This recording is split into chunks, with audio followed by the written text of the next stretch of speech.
Yo guys, check kamusta mga idol. So ayan, mag-update tayo ngayong TGIF mga idol. Thank God it's Friday na mga idol and alam nyo na mga lods, no? So medyo tumama na naman tayo kagabi mga idol sa ating hula lysis mga lodi na descending triangle natin is magbe-breakdown trend. Pero bago ang lahat mga idol palike sana ng video at kung sino ng ganitong content, malupit na news everyday. No, crypto global trending news mga idol, subscribe na kayo sa ating channel at click nyo ang notification bell. Okay, let's go. Punta na agad tayo dito sa chart natin. So, kahapon sinabi natin no yung etong descending triangle natin mga idol na may chance na ma-break sa baba kasi usually ganun talaga pag descending triangle, no. Pag ascending triangle ayun yung sa taas mga lods, no, kapag nakabaliktad siya, kapag ganito yung itsura niya. Ito naman yung nakaganyan, no? Tapos, eto naman yung naka ganyan, no? Halimbawa, ganyan lang. Halimbawa lang, So, ganyan. Ito yung ascending triangle natin. Usually, ang break niyan sa taas pag nasa taas yung straight line. Okay? Pero pag nasa baba yung straight line, mga lodi, ayun na nga, mga lods, no? Malaki yung chance na sa baba siya bumasag. Paano ba to? Ang ganito to kanina eh. 'Di ba? So ayan, medyo bumasag nga siya sa baba, mga lods at ngayon ongoing profit natin 79 USD. Kanina nag-90 na yan, nag-100 na nga ata yan dito. Ay hindi, 90 lang, 90. Nag-90 lang siya dito, mga lods. So check natin kasi ang 50% niyan, mga idol, no? Dito lang muna. Ayan, so once na ito siguro bumalik siya dito sa part na 'to. Pag na-break 'yan, malamang recover na 'yan. Pero kapag hindi, no, nauntog ulit siya diyan pababa, pwede pang bumaba 'yan. At ngayon, ang hinihintay natin, yung sabi nga natin na baka kunin niya yung liquidation na 'to, no? Ayun yung pwedeng mangyari. So, bababa pa siya if ever, no? So, ganun lang yung expect natin. Pero maglalagay na tayo ng lock profit dito, mga lods, no? Alam niyo naman 'yan. Hindi naman natin i-screenshot lang 'yan at ayun na, no? Kailangan natin mag-take profit. Profit is profit, mga lods, no? Pero sa tingin ko kasi medyo ano pa eh. Tawag dito, meron pa siyang chance na mag-drop eh. So, yun pa hinihintay natin. Okay, so punta na tayo sa mga news natin. Matindi mga news natin ngayon. Mga idol, alam nyo ba dahil sa drop na yon, sabi dito mga Lodio, I heard that in this market crash, all the young people in Korea have lost big time. This is the current state of Korean sauna houses. Young people have lost everything and are now homeless, living in a sauna houses and internet cafes and so on. With Korea's property loans, 400,000 accounts have been forcibly liquidated. How many people will end up on the streets? It's too tough to express my humanitarian spirit or care. I'm willing to take in bankrupt Korean women age 18 to 22. So mag-aampon daw siya ng mga ganun babae. Basta ko babae pero grabe mga idol no. Iba talaga yung crush ng Korea at Japan na nakaraan mga lods no. Kaya medyo sumabay lang tayo ng konti dun sa crush na yun at medyo yun na nga. No, hirap kasi alam niyo ang natutunan ko lang mga lods no sa crypto journey natin simula nung umpisa. Kasi ako dati talagang ano rin talaga ako, bullish man. Ako si Moon Boys. Kung tawagin ni Boss Robo, Moon Boys. Which is Moon Boys pa rin naman ako ngayon dahil alam ko naman na sa long term pataas ang mangyayari, no? Ayun yun. So ngayon nagkakaroon lang tayo ng correction, volatility at iba pa, mga lods. Ayun lang yung sinasamantala natin dahil bakit? Kasi natuto tayo mag-trade, no? Ako natuto ako mag-trade, mag-leverage trading. So, ayun lang yung kumbaga yung journey natin, hinaaluan natin ng trade yung bodega natin. Kaya medyo nakakatulong sa akin yun. Hindi ako nai-stress na tuwing titingin ako medyo bumagsak yung ano ko, yung invest ko. Kasi ang nangyayari kapag nagte-trade ka, tas nagpa-profit ka, medyo natutuwa ka 'pag bumabagsak kasi puwede mo pandagdagan yung bodega mo. Gano'n yung nangyayari mga idol, eh. So, hindi ako masyadong na-stress ng sobra pagdating sa mga bodega, 'no. So, at actually medyo natutuwa pa nga ako 'pag bumabagsak ng konti kasi nakakadagdag tayo ng mura, nakakabili tayo ng murang mga coins. Parang gano'n yung nasa isip ko mga idol, 'no. Punta muna tayo sa geopolitical. Sabi dito, there are now multiple reports that Trump has started attacking civilian infrastructure in Iran. No, kumbaga hindi na yung mga main target ng mga military sites, no, o yung mga tawag dito, mga power source ng Iran, hindi na yun. Bumabakbak na rin sila ng mga civilian infrastructure. This includes an overpass in Bandar Kamir connecting Bandar Abbas to Lar. So kumbaga, ang inatake dito ng US is yung tulay.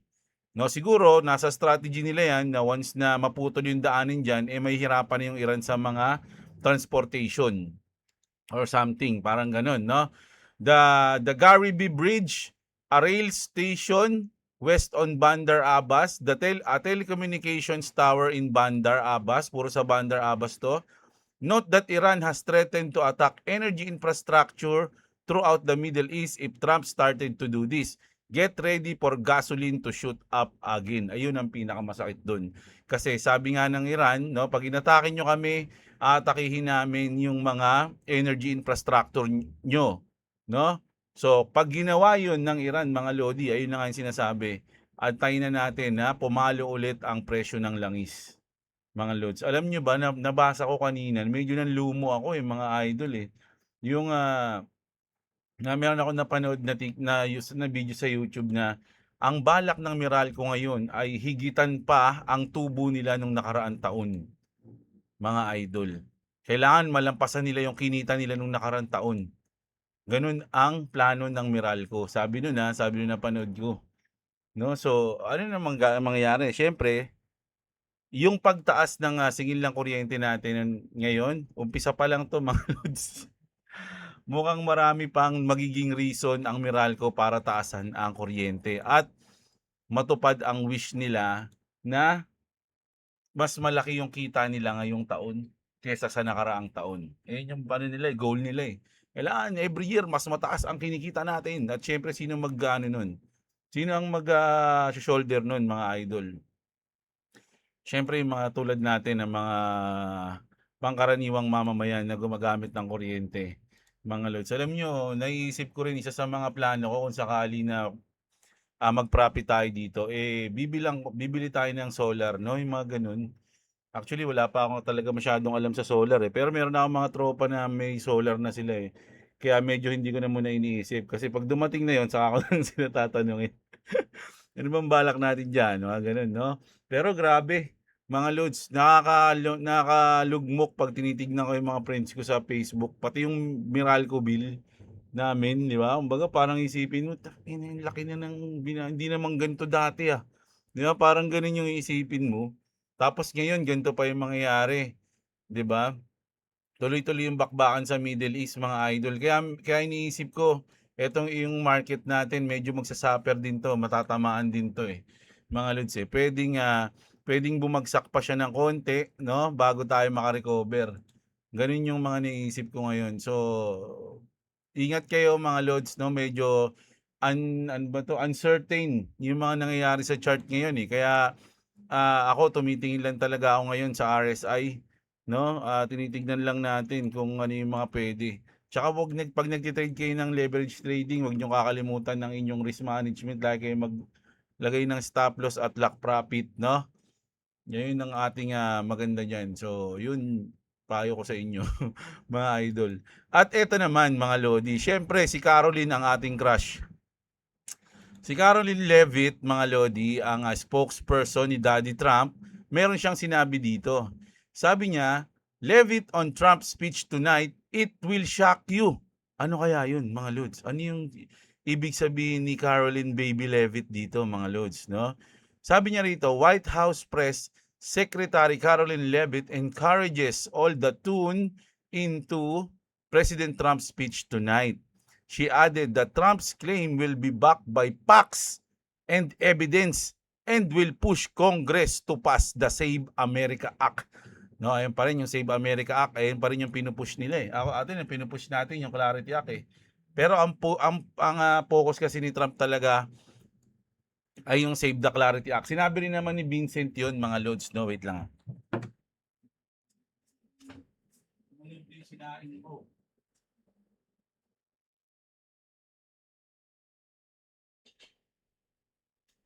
Wait lang po, guys.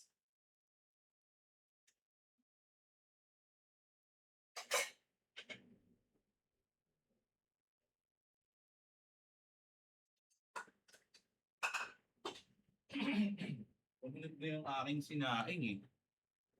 Papatong ko yung bahaw. Yung kanin lamig. Okay. So, na sinabi rin ni Vincent, mga lodi, na talagang make sense na unahin yung Save America Act bago yung Clarity Act. Kasi aanuhin natin yung magandang Clarity Act na law kung wala na tayong country. Ayun yung sinabi ni Vincent, no? So, importante din daw talaga tong Save America Act pala. Ayan, mga lods, no? And, eto na nga, no? Ang thoughts ni Daddy. Clarity Act is expected to be released today but lacks sufficient Democratic support to clear the Senate. The bill needs 60 votes. Ito yung gagawin ni Trump ngayon. Today, White House meeting with senators is aimed at resolving the remaining ethics dispute that has kept Democrats opposed per politico. So, ang gagawin ni Trump kasi ngayon, mga lodi, tinawag niya yung mga senators para mag-meeting para dito sa Clarity Act na to. At itatopic nila yung nirereklamo, no, ni Senator Elizabeth Warren tungkol sa ethics na yan. Di ba? Sa inireklamo ni Senator Warren na ethics ni Trump. Hindi ethics, ethics mga lods, no, nireklamo ni Senator Elizabeth Warren. So, sabi ni Trump, i-resolve nila yon ngayong meeting nila ng mga senator. So, ito yung isang good news na pwede nating asahan, mga idol. At kung sakaling pagkatapos ng meeting na to, magkasundo na, no, at pumabor na o pumayag na yung mga Democrats, mga idol, goods na goods yan sa ating Clarity Act, mga lods, no? Yun yung gusto nating mangyari. At ito interesting to, mga lods, for me. Siguro sabihin na nating may chance na mangyari to sa XRP, no? May chance, hindi ko sinabing 100%. Putin has confirmed a new payment infrastructure with BRICS using blockchain technology. At the International Economic Forum, Putin dropped this absolute bombshell. Sabi niya, any country can at any moment be deprived of access to its legitimate assets. No, yung mismong pera nila, no? Madideprive sila doon, which are placed in dollars or euros, as well as to Western financial payment infrastructure. Ano yun, mga idol?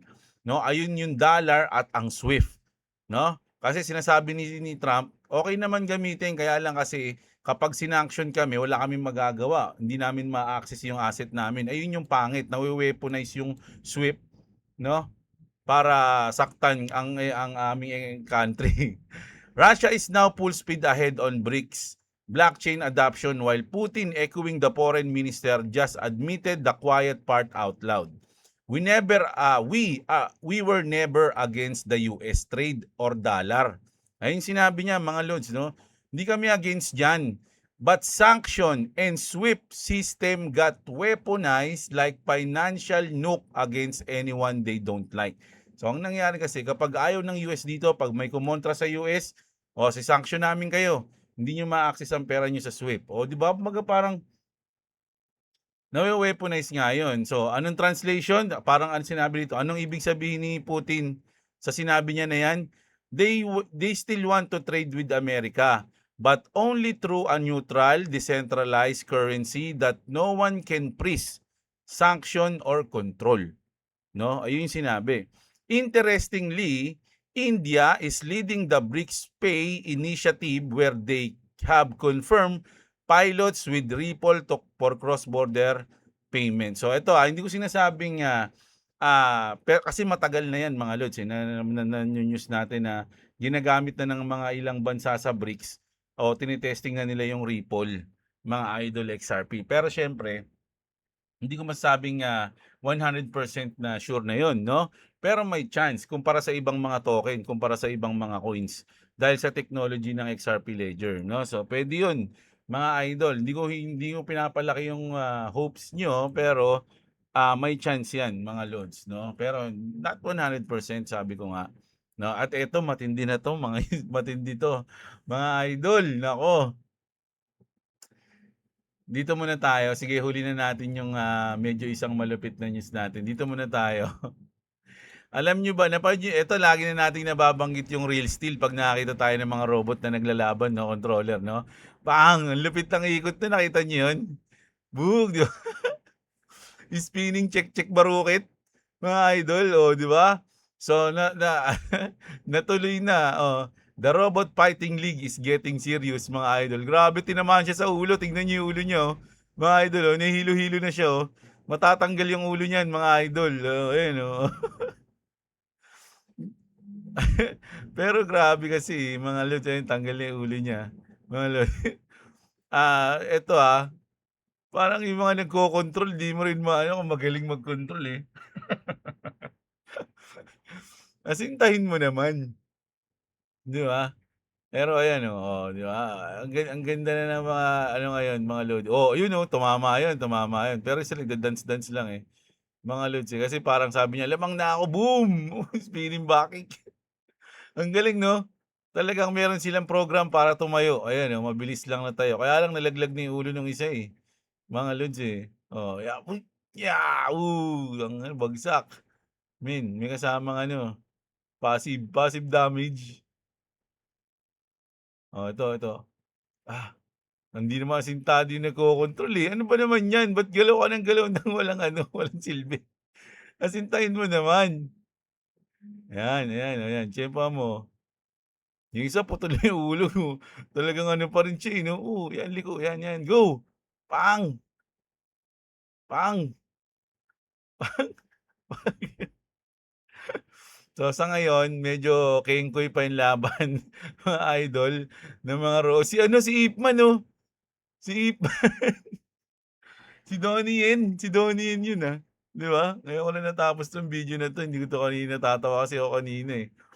So, ngayon parang kengkoy pa yung laban ng mga robot-robot, mga lods. Pero siguro darating yung panahon na magiging pulido na 'yan. Parang yung sa Real Steel na nga, mga lods. Napanood niyo na yung Real Steel, 'di ba? Si Hugh Jackman, 'di ba? Yung napakagandang laban nila ni Atom at si Zeus. Si Zeus at si Atom, mga lods, matindi yun. At eto, ang pinaka-trending news natin ngayon, mga idol. Kukuluban dugo nyo rito, mga lodi.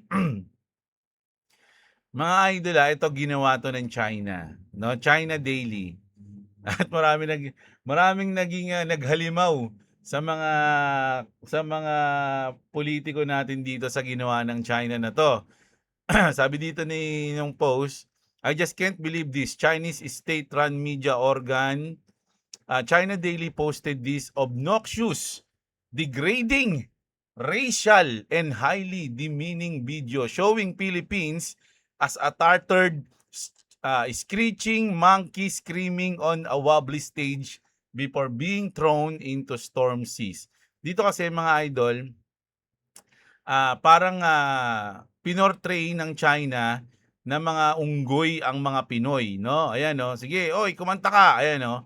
Parang siyempre alam niyo naman yung mga Pinoy, sikat sa video, okay, 'di ba? O ayan, nakalagay, "Karaoke show." Oh, 'di ba? So pinakanta yung ano, parang ginawang entertainer yung unggoy na Pinoy. Unggoy daw yung Pinoy, mga lods, 'no? Tapos yung kinanta niya parang nasaktan yung China. "Stupid monkey," sabi nung China, 'no? Sabi, ayan dapat ang sabihin mong script mo, yung South China Sea is para sa China, kaya nga South China Sea. Eh, di sana South Philippine Sea, 'di ba? Pero West Philippine Sea tawag natin do'n, 'di ba? So ayun, 'no, ta's binugahan ng tubig yung unggoy na Pinoy, oh, mga idol, oh. South China Sea Arbitration Ruling, parang ano, tama ba, ruling ba yung nabasa ko?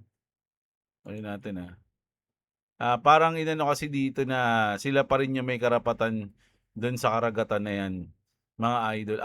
Arbitration award. So parang binabasura ng China yung award na yan. No, wala kaming pakialam diyan. Kumanta ka na lang, unggoy. Ako marami magagalit dito. So ano man sabi niyo rito mga idol, no? Na na talagang parang tinrash talk, binaboy ng mga China ang Pinoy. Ayan, oh, bad trip yung mga GMA News. Black China. China Daily is the English version of People's Daily. That means it's treating the Philippines like monkeys. In other words, the Communist Party equals the country is officially treating a sovereign nation like monkeys. So, mababa ang tingin ng mga Chinese sa mga Pilipino. Ayun yung parang pinapamukha dito na ginawa ang turing sa atin ay mga unggoy lang, mga loads, no? Suntukan na lang kaya. Isang AI-generated video ang binahagi sa YouTube channel ng state-controlled media ng China na China Daily noong July 10 pa pala to. Sa naturang video, ginagamit ang larawan ng isang unggoy upang ilarawan ng mga Pilipino.